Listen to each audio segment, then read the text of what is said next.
Well, it's certainly not business as it has been at the Indianapolis Colts West 56th Street headquarters, as the team is trying to beef up its roster on the field and off the field as well.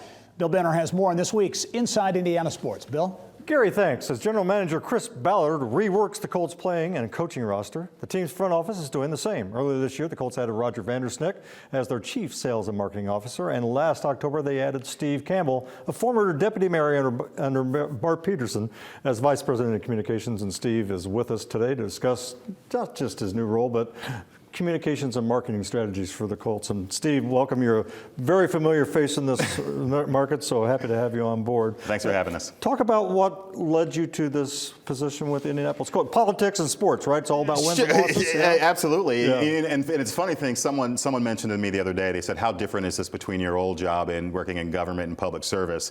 And I said, they're very, very similar because, any day of the week, someone can walk up on the street and tell you how you're doing. And you're also dealing with the same constituency. So I worked a lot with the Colts when I was working with Mayor Peterson. That's when we built Lucas Oil Stadium, or at least had the process to pass it and build Lucas Oil Stadium. And that's how I first became acquainted with all the folks over at the Colts. And I stayed in touch with them over the years with various folks. And then this opportunity came up, and Pete Ward, our COO, called me and said, would you be interested in talking about a position? And I said, absolutely. As a lifelong Indianapolis resident, Colts fan, season ticket member, yep. all three of those things, I was thrilled to get the call. And Roger added as well again. So Colts emphasizing some areas that perhaps they haven't in the past. Yeah, sure. We started the same day actually. Roger Vandersnick, who came from the racing world, and he had several other jobs as well. But he's a Hoosier native, and most recently came from racing.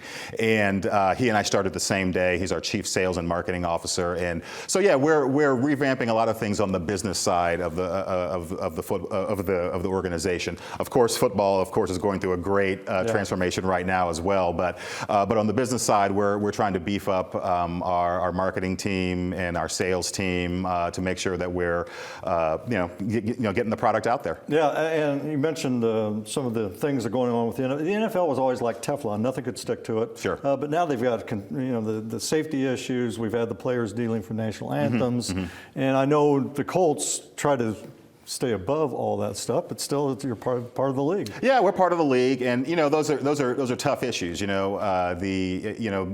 anthem issue, of course, is a very divisive issue, and that was a tough one because there were people who we cared about on both sides of that argument, and that's always a tough position to be. Mr. Irsay actually talked to the players last year and wanted to be very proactive about what our players were doing in our community. So that's one positive benefit that we've seen. Of course, it was a very divisive period in time, but our players took that and said, we actually want to make real change in our community. So they've doubled down on their efforts to go out and serve the community and do a lot of things that benefit education and hunger relief and things that are barriers to opportunity in our community. As we wrap up, Steve, Andrew Luck, and there was some people who forwarded the perception last year that Jim Irsay overstated his possibility of his return, but still, you got to win games. Sure. We both know it's a bottom line business. Andrew Luck, you got to get past that. How do you convince fans that this is still a product that worth Sure. supporting? Yeah, Chris Ballard has said this on several occasions, but because we get questions about Andrew Luck all the time. I was at a scholarship breakfast yesterday morning that had nothing to do with sports, and of course Andrew Luck came up. Yeah. So what Chris has said is that until Andrew is on the field, until people see him throw a ball, until they see that he's okay, can take a hit on the field, there are going to be questions, and that's natural. That's natural. I mean, he's been out for a while now, and so it's natural for fans and for other folks to ask those questions. But until he's out on the field, we'll get those questions. But the good news is all signs are pointing in the right direction, and everybody is extremely optimistic. And you will be 100% for opening day. Is that correct? Can we confirm I'm going to be 100% for opening day. I hope so at least. Steve Campbell, thanks for being on board. Gary, back to you.